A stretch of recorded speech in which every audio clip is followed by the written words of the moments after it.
दोपहर के 2 बज चुके हैं। आप देख रहे हैं आज तक, आपके साथ मैं हूं चित्रा त्रिपाठी। उद्धव ठाकरे पहुंच चुके हैं शिवसेना भवन। अंदर की तस्वीरें सामने आ रही हैं। ये बैठक शुरू हो चुकी है। जल्दी से वो तस्वीरें आप तक पहुंचाते हैं, क्योंकि राष्ट्रीय कार्यकारिणी की ये बैठक ये तय करेगी कि आगे अब इस शिवसेना का क्या होगा, जो उद्धव ठाकरे के नेतृत्व में आगे बढ़ने की कोशिशों में लगातार लगी हुई है।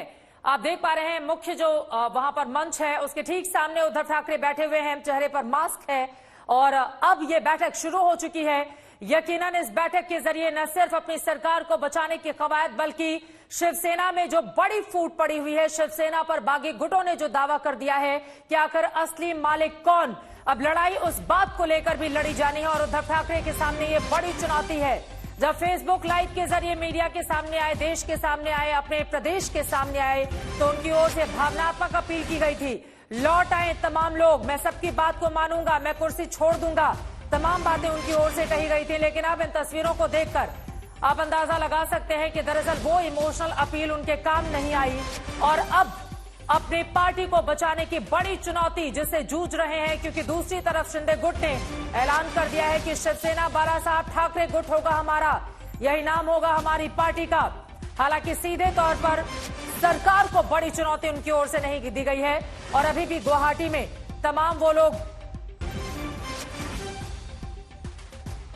तमाम टिके हुए 38 विधायक जो लगातार उद्धव ठाकरे को चुनौती देते हुए नजर आ रहे हैं। उद्धव ठाकरे के नेतृत्व में भरोसा जताएंगे, लगातार कार्यकर्ताओं की ओर से ये बातें कही जा रही है। लेकिन फिलहाल ये रेस ट्रैक आप देख रहे हैं, एक बार गायब होता है, एक बार आ जाता है, बिल्कुल महाराष्ट्र की सियासत की तरह ही, क्योंकि वहां पर पल पल आंकड़े जिस तरह से बदल रहे हैं, अगले ही पल किसका दांव सफल हो जाए ये पता नहीं चल रहा।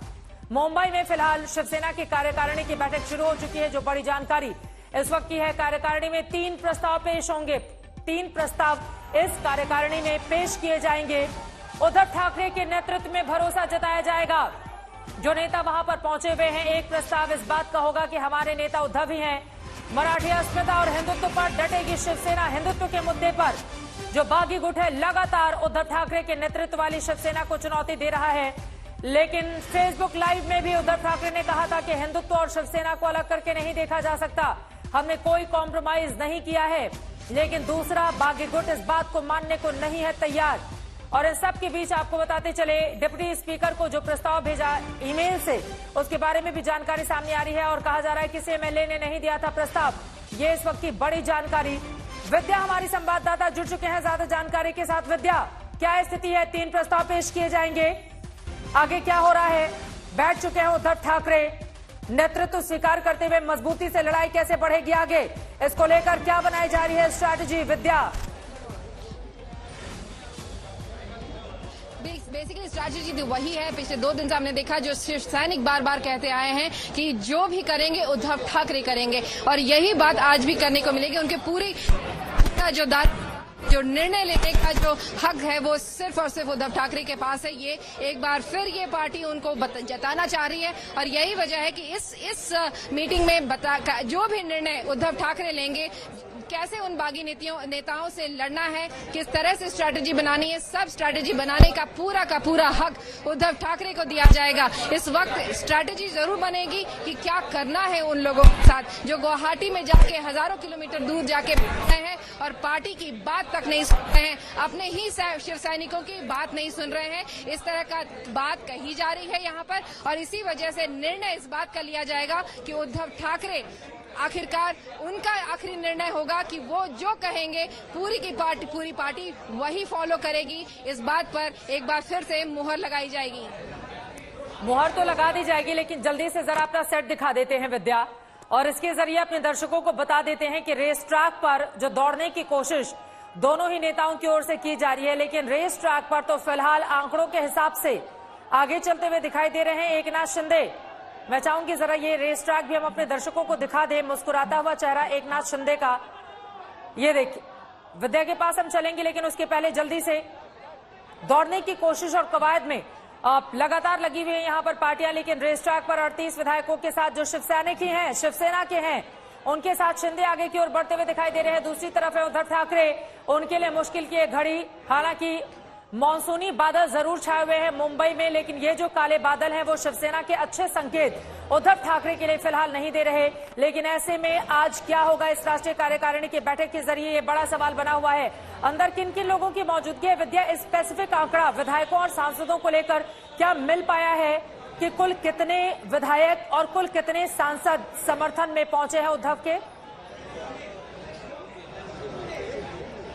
जी देखिए, अभी सारे के सारे सांसद पहुंचे नहीं थे, लेकिन जितने भी पहुंचे थे उसमें गिन चुन के तकरीबन 1 दर्जन के आसपास तो होंगे, ऐसा बताया जा रहा है। फिलहाल एमएलएज और एमपी सब आए हैं, कार्यकर्ता भी आए हैं, जिला प्रमुख से लेकर विभाग प्रमुख सब कई सारे नेता इस वक्त यहां पहुंचे हैं। अहम मीटिंग है, शायद एक नहीं 2 फ्लोर्स पे सब लोगों के साथ ये मीटिंग हो रही है, इसीलिए बड़े बड़े एलसीडी पैनल्स भी लगाए गए हैं अंदर में। इस पूरी मीटिंग में ये निर्णय जरूर लिया जाएगा कि आखिर किस तरीके से उन लोगों को से बात करनी है। अभी तक हमने देखा था कि पहले तो बहुत मान मनवल से बात की गई थी, बड़े प्यार से बात की जा रही थी, लेकिन जब उधर से हमला होना शुरू हुआ, सीधे के सीधे बात बताई गई कि उद्धव ठाकरे किस तरीके से 2.5 साल से जो एडमिनिस्ट्रेशन चला रहे थे वो ठीक नहीं था।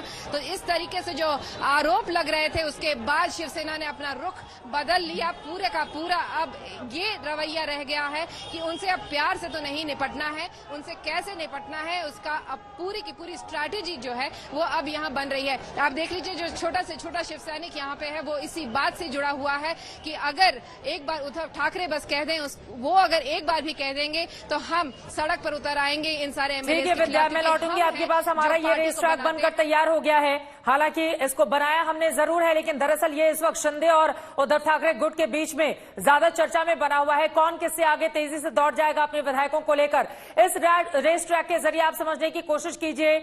एकनाथ शिंदे जो गुवाहाटी में टिके हुए हैं अपने विधायकों के साथ, 38 सिर्फ शिवसेना के विधायकों का समर्थन उनको हासिल है और 10 निर्दलीय विधायक भी उनके समर्थन में इस वक्त गुवाहाटी में बैठे हुए। मुस्कुराता हुआ उनका चेहरा, वीडियोस भी जितने सामने आ रहे हैं एकनाथ शिंदे मुस्कुराते हुए, और अब तो वो एक महाशक्ति का भी जिक्र करते हैं जिसके बारे में अंदाजा लगाया जा सकता है कि दरअसल वो महाशक्ति भारतीय जनता पार्टी है, लेकिन बीजेपी दूरी बनाकर रखी हुई है। लेकिन फिलहाल एकनाथ शिंदे 38 विधायकों के साथ गुवाहाटी में टिके हुए हैं और कोई भी विधायक फिलहाल मुंबई नहीं पहुंच रहा है। राष्ट्रीय कार्यकारिणी की ये जो बैठक हो रही है, यकीनन तमाम विधायकों ने अपने अपने रूम में टीवी सेट खोलकर रखा होगा ताकि वो आज तक के जरिए या टीवी चैनलों के जरिए ये जान पाए कि राष्ट्रीय कार्यकारिणी की बैठक में क्या बोल रहे हैं इस वक्त उद्धव ठाकरे।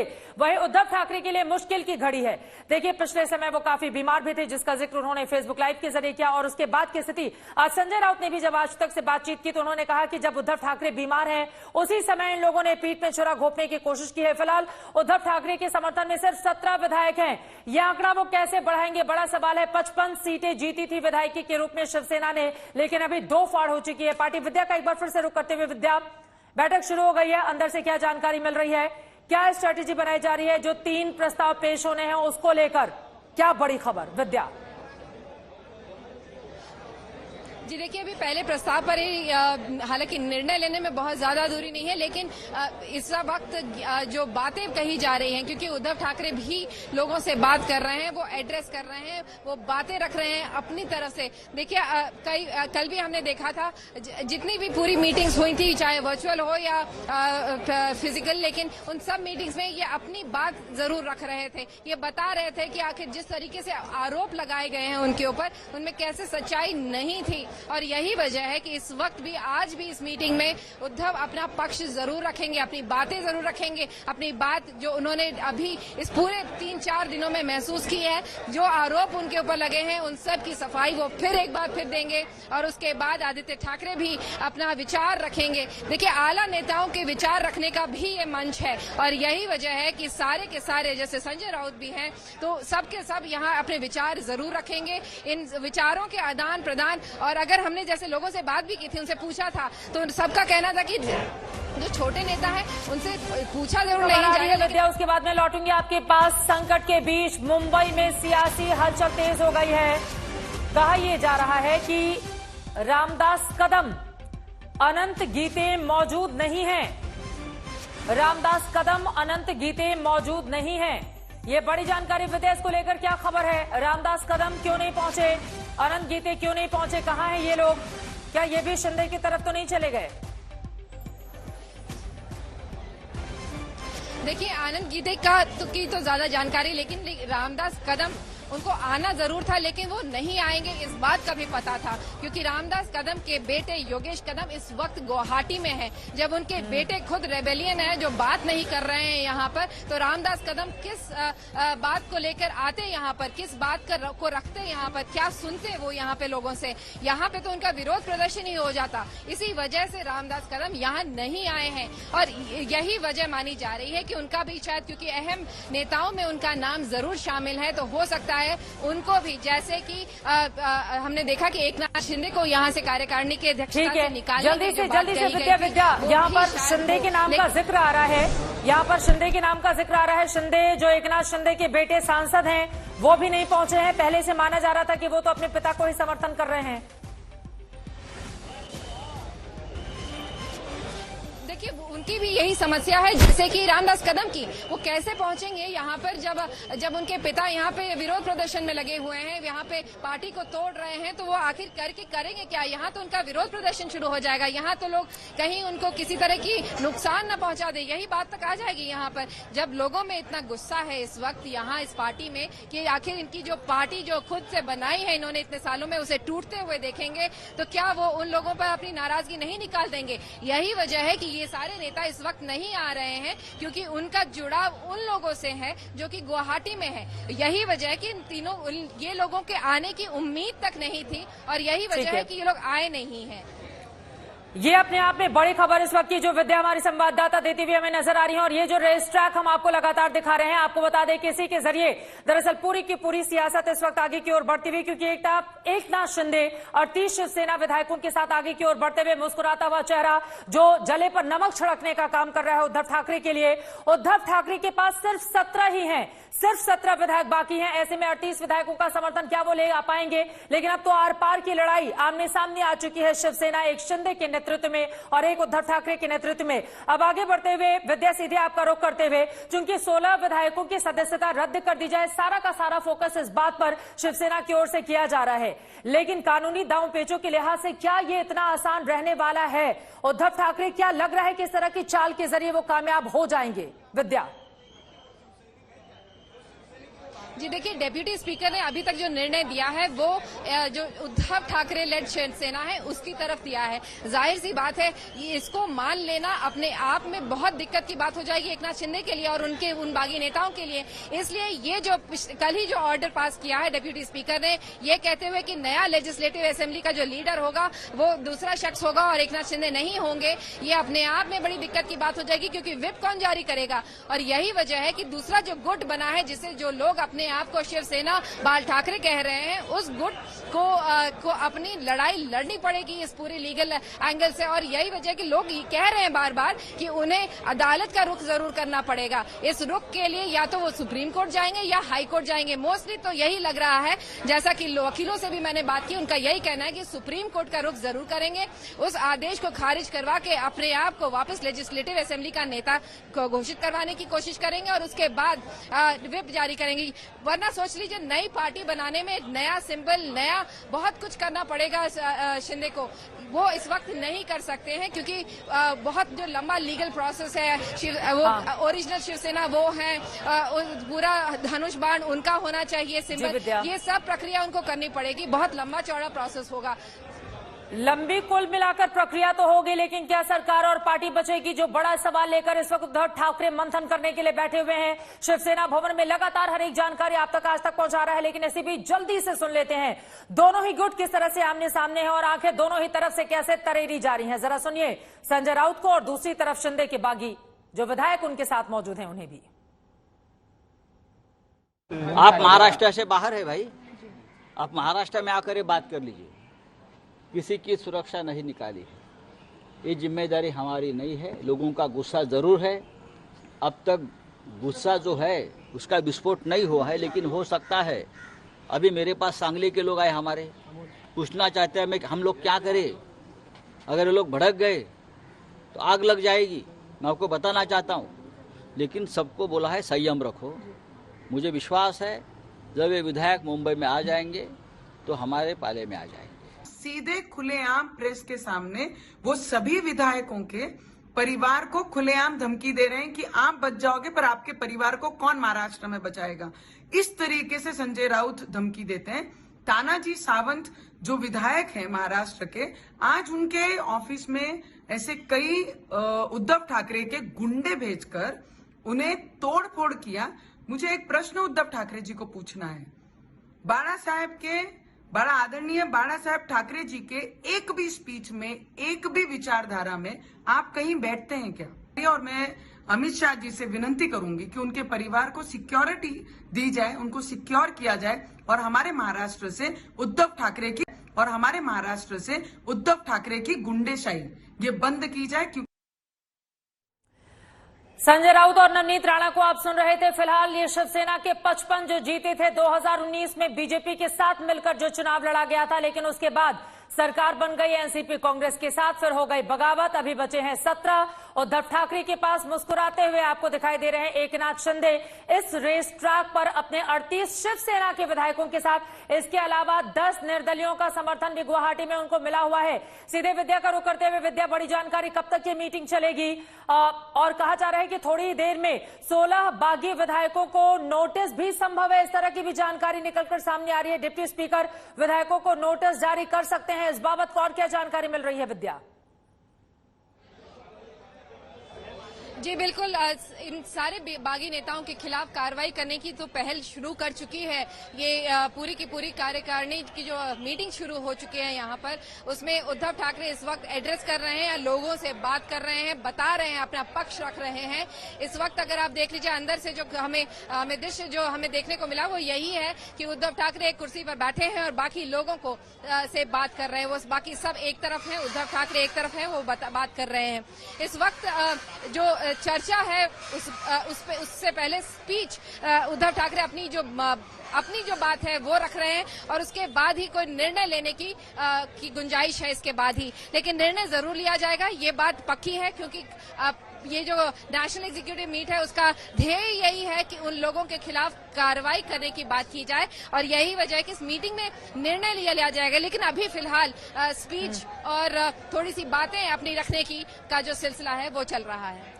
लेकिन विद्या, इसी के साथ क्या ये माना जा सकता है, हालांकि सिर्फ एक तस्वीर ही सामने आई है भीतर की, लेकिन इसके जरिए क्या ये माना जा सकता है कि उद्धव ठाकरे जब अपनी बात कह रहे हों, हालांकि इसको लेकर हम कयास ही लगा सकते हैं वो क्या बोल रहे हैं, लेकिन फिर भी चूंकि उनके फेसबुक लाइव के बाद भी, उनकी बार बार अपील के बाद भी जो विधायक उनके साथ खड़े नजर आते थे मंच पर, वो एक एक करके गुवाहाटी चले जाते हैं, जिसके बाद मुश्किलें और बढ़ जाती हैं कि इमोशनल भावनात्मक अपील के बावजूद ऐसा कैसे हो सकता है। तो आज को लेकर भी जो विधायक या सांसद उनके समर्थन में पहुंचे हुए हैं, कहीं ऐसा ना हो कि वो अपनी बातचीत करें और शाम तक एक और झोला लेकर उधर चले जाए, इस तरह की भी स्थिति बन सकती है। और ये शिवसेना के लिए बहुत बड़ा चैलेंज, क्योंकि माना यही जा रहा था कि फेसबुक लाइव के जरिए जो संदेश उन्होंने दिया है भावनात्मक, उसका अपील पड़ेगा, लोग लौट कर आ जाएंगे, लेकिन हुआ विद्या इसके ठीक उल्टा। देखिए, अगर आपको याद हो 2-3 दिन पहले जब ये पूरा मामला सामने आया था तो पहले तो शिवसेना डिनायल में थी, ऐसा तो हो ही नहीं सकता। और उसके बाद उन्होंने जब फिर भी मीटिंग शुरू की थी तो भी जितने लोग आ रहे थे वो धीरे धीरे कर जा रहे थे। आप समझिए उन्होंने रोकने की कोशिश की या नहीं की, लेकिन फिर भी लोग रुके नहीं। अब जाके बहुत गंभीर कोशिश हो रही है, थ्रेट्स दिए जा रहे हैं, बोला जा रहा है कि अगर गए तो अभी जैसे सिक्योरिटी निकाल दी गई है, इसके अलावा जो प्रोटेस्ट है वो भी तेज कर दिए गए हैं। सड़क पर शिव सैनिक उतर आए हैं, पोस्टर्स फाड़ रहे हैं, इंक फेंक रहे हैं, तो ये विरोध प्रदर्शन और तेज होगा, इतना तो पक्का है। चित्रा, आर पार की ये लड़ाई है शिवसेना के भीतर ही, शिंदे गुट या फिर उद्धव गुट, किसको मिलेगी बड़ी कामयाबी, ये बड़ा सवाल बना हुआ है। क्योंकि कल तक यही उद्धव ठाकरे और उनकी शिवसेना जो ये कहती थी अगर तुम लौट आओ अघाड़ी छोड़ देंगे हम, लेकिन वही शिवसेना आज उसके सुर बदल गए हैं और अब तोड़फोड़ की तस्वीरें सामने आ रही हैं, जिसके जरिए सीधा संदेश उन बागी विधायकों को कि अब तुम्हारी खैर नहीं। महाराष्ट्र में सियासी संकट के 5वें दिन आज सरकार बचाने की जंग कानूनी मोर्चे पर शुरू हो सकती है। आज डिप्टी स्पीकर 16 बागी विधायकों को नोटिस भेज सकते हैं। जवाब देने के लिए एक शर्त यह भी होगी कि उनको विधानसभा आना होगा। ऐसे में बागी विधायकों को भी बचाव के लिए कानूनी सहारा लेना पड़ेगा।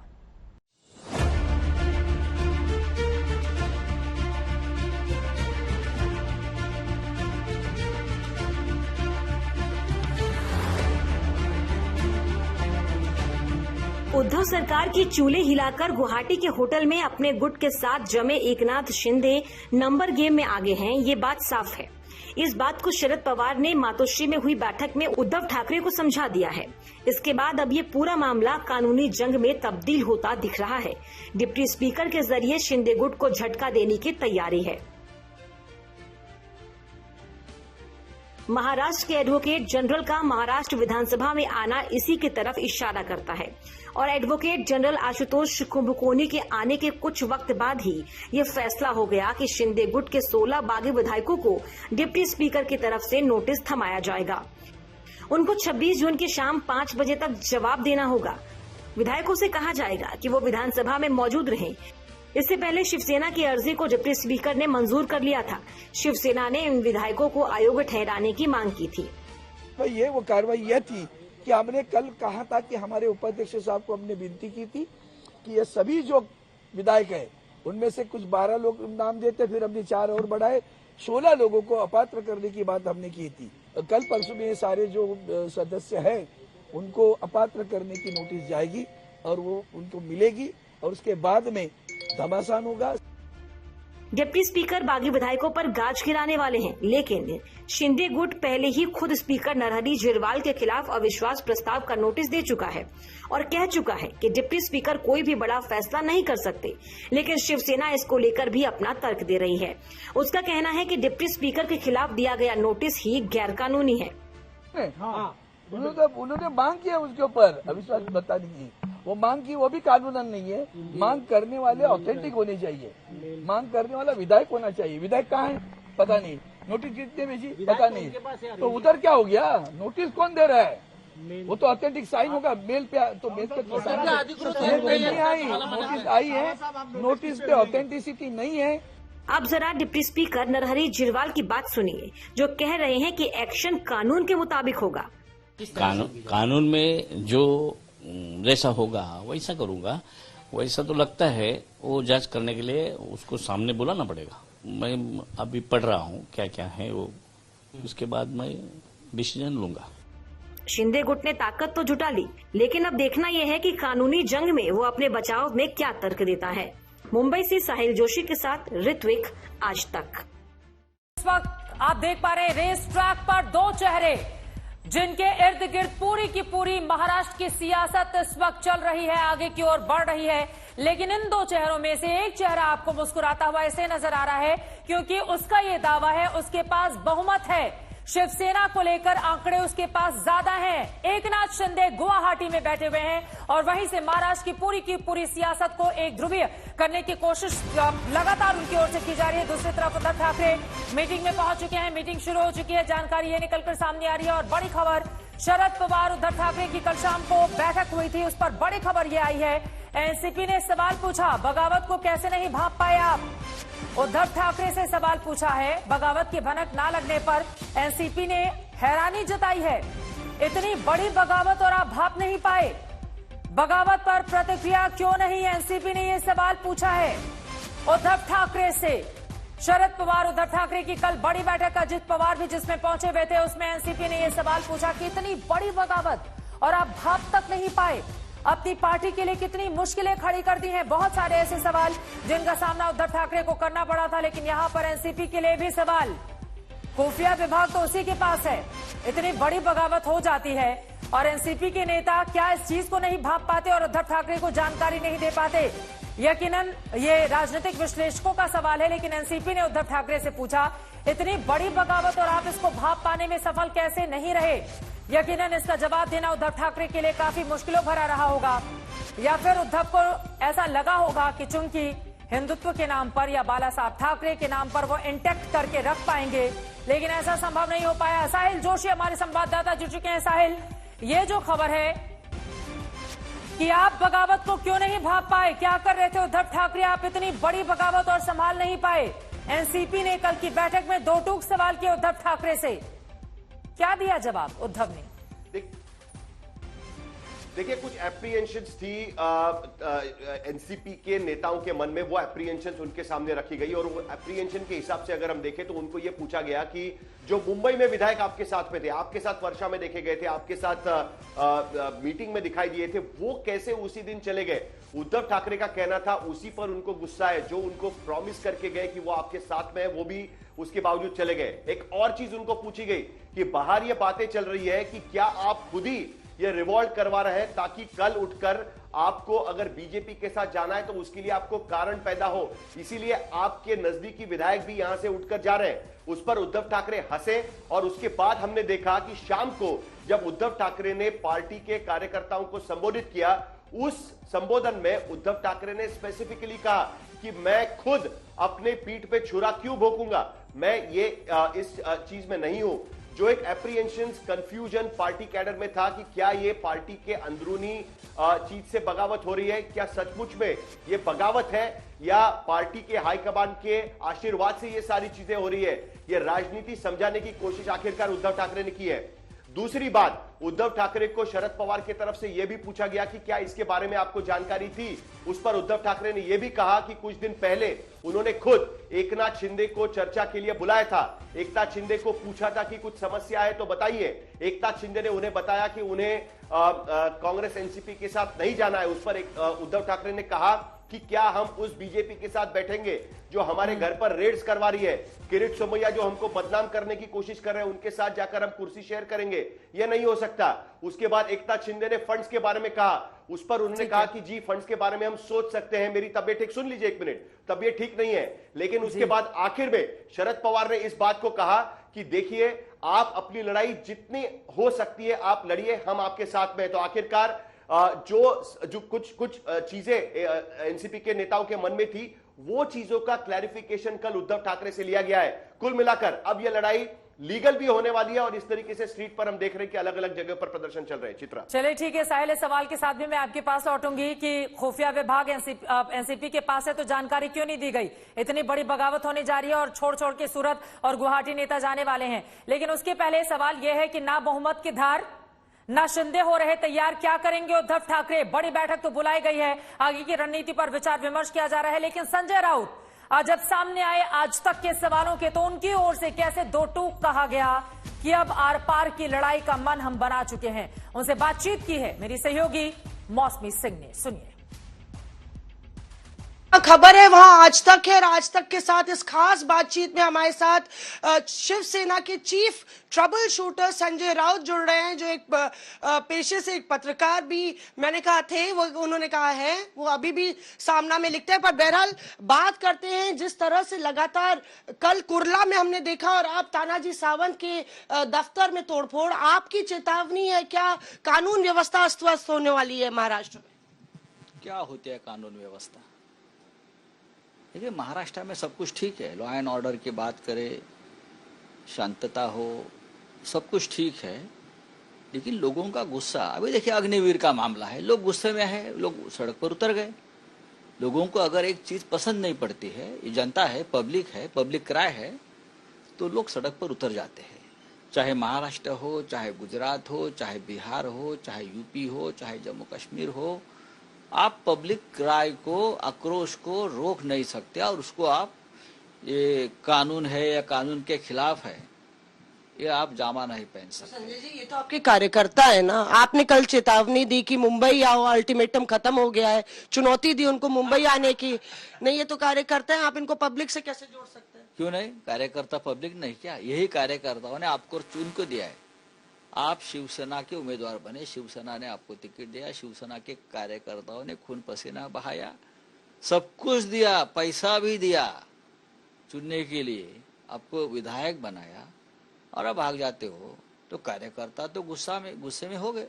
और शिवसेना के कार्यकर्ता का गुस्सा आप देखते हो, ये आज का गुस्सा नहीं है ना, 56 साल से शिवसेना की जो ताकत और ऊर्जा है ये गुस्सा ही है।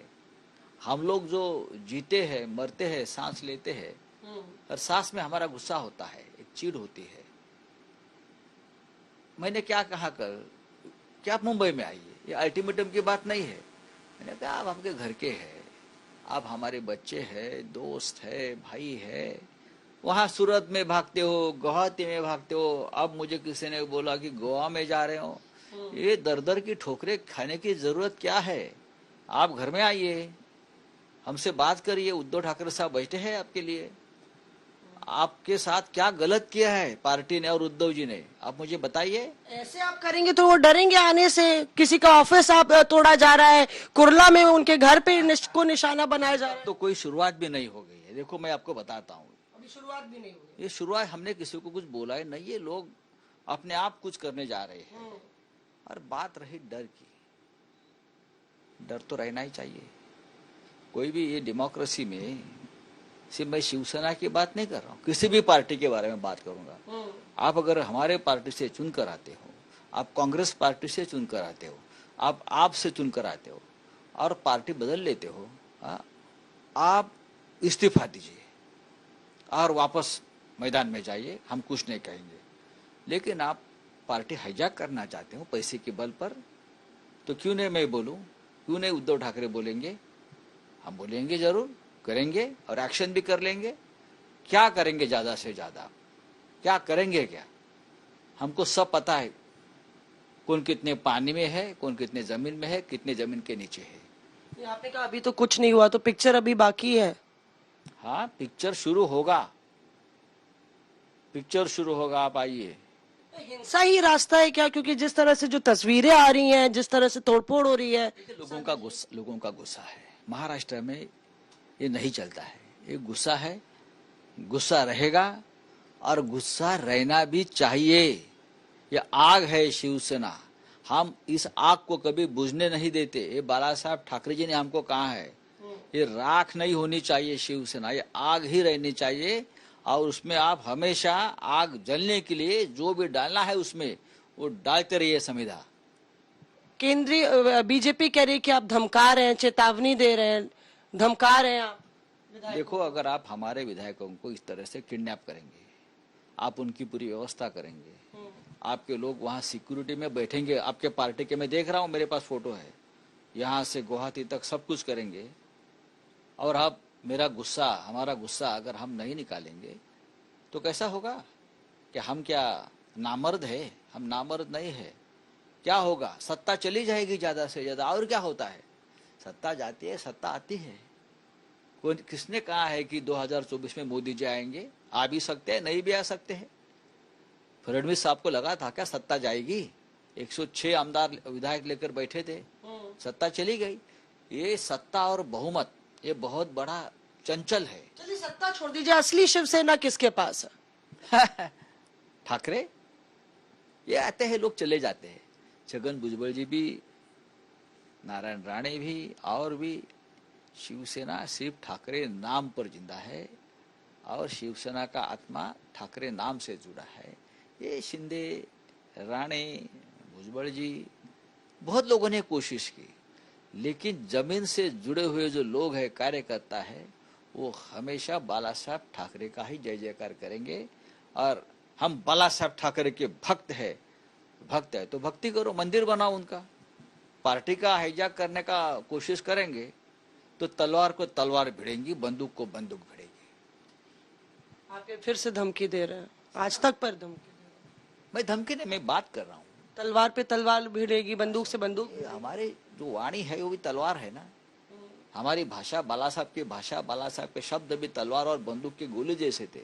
बाला साहब बोलते थे, मैं जो बोलता हूँ ये बंदूक की गोली तेरी की तरह है, एक बार छूट गया तो वापस नहीं आ जाएगा। यही विवाद हो रहा है कि पुरानी शिवसेना नहीं रही, और एकनाथ शिंदे भी जमीन से जुड़े नेता हैं, सब कार्यकर्ताओं से उनका जो है कनेक्शन है, तो क्या हमारा, तो उनके साथ खड़ी होंगे शिवसेना? ऐसा होता है क्या? ऐसा कभी होता है? मुंबई में, महाराष्ट्र में बहुत लोग हमने देखे, जब नारायण राणे ने पार्टी छोड़ी थी तब भी ये लोग, आप लोग यही गए थे। उससे पहले भुजबल जी ने छोड़ी तब भी आप लोग यही गए थे। पार्टी खड़ी है, पार्टी बढ़ गई, 18-20 सांसद है, सब कुछ चलता है ठीक। लोगों के दिमाग में हवा जाती है कि मैं बहुत बड़ा नेता हो गया हूँ। अभी नेता तो पार्टी के बल पर, शिवसेना जो 4 शब्द है, जो चमत्कार है ये।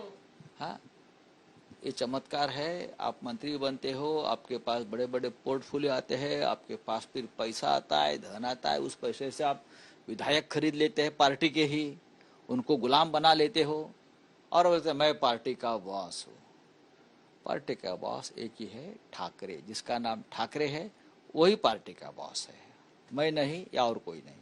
बीजेपी की भूमिका की बात करें तो असम के मुख्यमंत्री बुला रहे हैं उद्धव साहब को, न्योता दे रहे हैं कि आप भी आ जाइए, आप भी असम में घूम लीजिए। तो हम असम में आने की मैंने कोशिश की। रेडिसन ब्लू होटल में 60 कमरे विधायक जो है वहाँ उसने बुक किए हैं और 40 रूम खाली है। तो मैंने वहाँ मैसेज भेजा, मुझे 10 रूम चाहिए रेडिसन ब्लू में, मुझे नहीं दे रहे 10 रूम। क्यों? रेडिसन ब्लू होटल में जहाँ ये विधायक है, जो हमारे भाई है सब, तो मैं वहाँ बहुत कोशिश कर रहा हूँ कि मुझे 10 कमरे वहाँ मिले। आपको जाने नहीं जाने दे रहे। मैं उद्धव साहब को तो निमंत्रण दे रहे हैं असम के। छोड़ो, मेरा मुख्यमंत्री हेमंत जी से आह्वान है कि मुझे वहाँ 10 कमरे दे दीजिए, मैं मेरे सभी फैमिली के साथ आता हूँ वहाँ, जल्दी दे दीजिए, मुझे तुरंत आना है वहाँ। राष्ट्रीय कार्यकारिणी की बैठक है आपकी, कल ब्लॉक प्रमुखों की बैठक हुई थी और जिला सेना प्रमुखों की। क्या क्या क्या मंशा है और क्या संकेत देने की कोशिश? संकेत क्या होते हैं? हमारे यहाँ संकेत देने की जरूरत नहीं होती। लोग अपने आप समझ जाते हैं पार्टी क्या चाहती है, पार्टी प्रमुख क्या चाहते हैं, हम क्या चाहते हैं। हमारा केडर समझ जाता है क्या करना है। हमने किसी को नहीं कहा ये करो ये करो, चल रहा है, चलेगा और बढ़ेगा।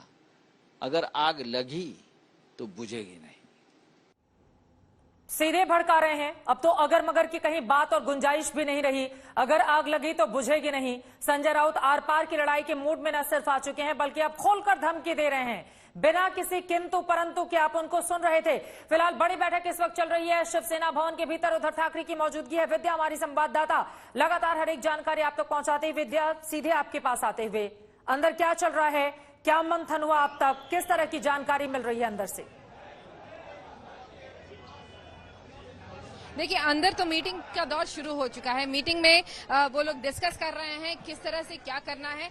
एक बात तो निर्णय तय हो चुका है कि रुख कमजोर नहीं पड़ना चाहिए, रुख नरम नहीं पड़ना चाहिए, इस बात का निर्णय जरूर है। आइए कुछ और कार्यकर्ताओं से भी बात करते हैं जो बाहर इंतजार कर रहे हैं। आप शिव सैनिक हैं, क्या लग रहा है, क्या निर्णय होगा आज अंदर? जो कुछ निर्णय होगा वो पार्टी के हित में होगा। लेकिन आपको लग रहा है जो जा रहा है जैसे एमवीए के साथ बना रहना चाहिए, ये आपको लग रहा है? हाँ जी, ये आपको भी लग रहा है?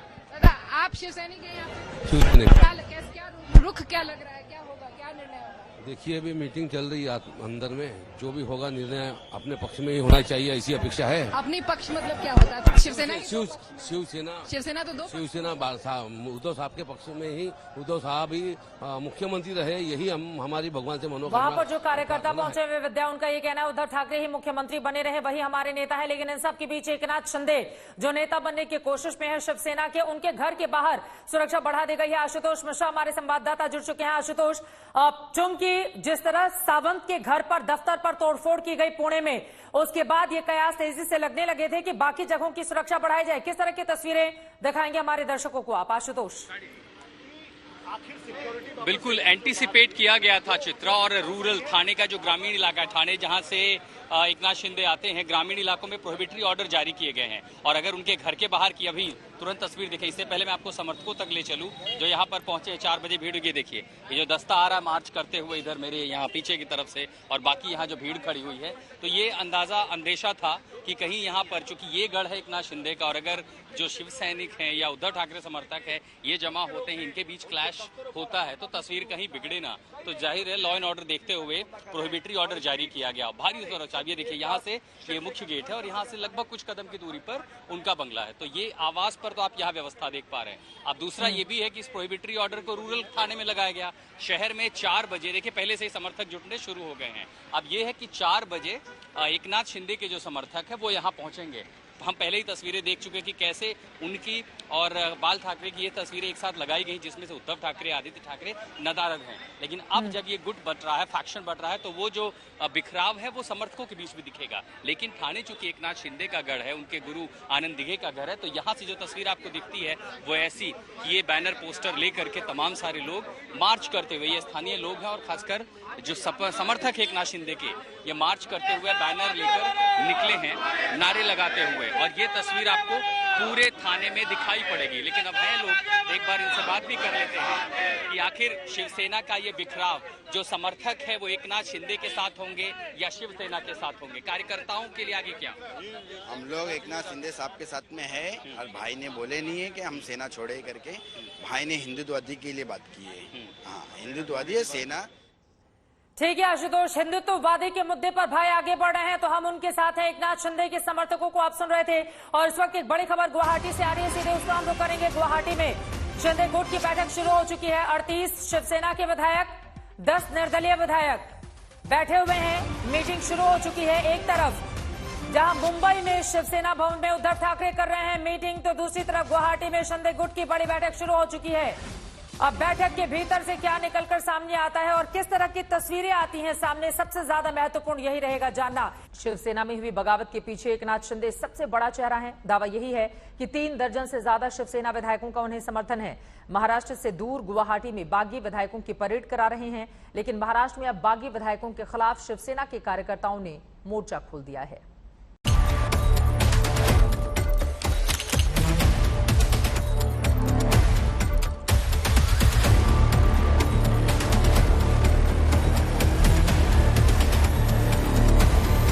बगावत और अदावत के बीच महाराष्ट्र से लेकर असम तक विरोध प्रदर्शन शुरू हो गया है। ये तस्वीरें कुर्ला की हैं, जहां पर शिव सैनिकों का आक्रोश बागी विधायकों के खिलाफ भड़का। कुर्ला के विधायक मंगेश कोडालकर के खिलाफ लोगों का विरोध जारी है। पहले शिव सैनिकों ने मंगेश कोडालकर के पोस्टर डंडे मारकर फाड़ दिए, वहीं आज उनके फोटो पर गद्दार लिखकर मोर्चा निकाला। इस मोर्चे में हजारों शिव सैनिक मौजूद रहे, जो विधायक मंगेश कोडालकर की बगावत को लेकर नाराज हैं। दरअसल मंगेश कोडालकर 2 दिनों पहले गुवाहाटी जाकर एकनाथ शिंदे के गुट में शामिल हो गए हैं।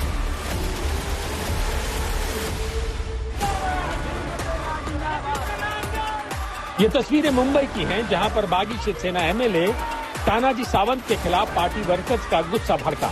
विरोध कर रहे शिव सैनिकों ने तानाजी सावंत को गद्दार बताते हुए नारेबाजी की।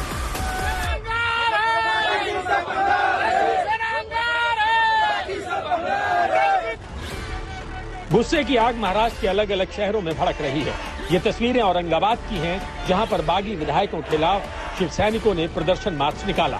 विश्वास है कोई लोग इधर उधर जाने का प्रयास कर रहे होंगे, वो हमारे कलीग है, सहकारी है, उनको भी विनंती आह्वान हम बार बार करेंगे कि आप शिवसेना से ही जुड़े रहिए। आप पुराने सब कार्यकर्ता हैं और इसलिए संभाजी नगर की जनता किस तरह शिवसेना के पीछे, ये आप देख सकते हैं। ये तस्वीरें उस गुवाहाटी की हैं, जहां पर बागी शिव सैनिक होटल में डेरा डाले हुए हैं। इसी होटल के बाहर कांग्रेस ने जबरदस्त प्रदर्शन किया। नहीं चलेगा,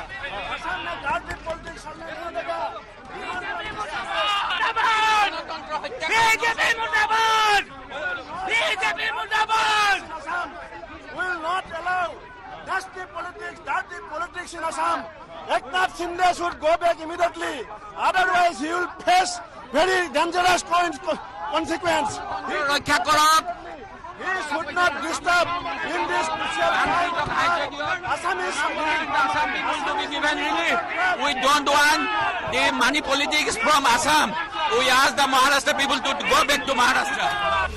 गुवाहाटी में टीएमसी ने भी होटल के बाहर प्रदर्शन किया। मांग यही है, सैलाब में डूबे असम में मदद करने की बजाय सरकार बागी विधायकों की सेटिंग में लगी है। हम लोग का बाढ़ में जो आदमी मर रहा है, यहाँ जो घर बाड़ी सब जल गया है, तो उसको थोड़ा मदद चाहिए सेंट्रल गवर्नमेंट से भी, स्टेट गवर्नमेंट से भी। ये सब कुछ नहीं कर रहा है, आदमी को पूरा बुड़बक बना रहा है। तो अभी उसीलिए ये महाराष्ट्र का एमएलए लोग को यहाँ लाके यहाँ ये सब पॉलिटिकल ये करके रखा है, लेकिन यहाँ हम लोग का आदमी का क्या हो रहा है?